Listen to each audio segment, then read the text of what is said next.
In this tutorial, I'll show you how to copy multiple elements in Weebly. Open your browser and go to weebly.com. Then log into your account.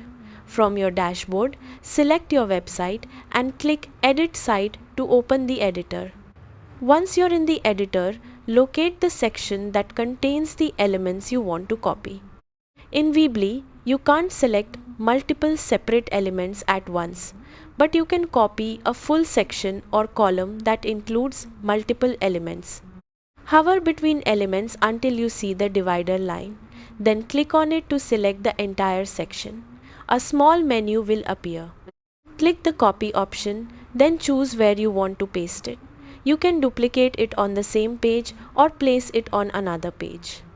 This allows you to quickly reuse layouts without rebuilding them from scratch. That's how to copy multiple elements in Weebly. Thanks for watching.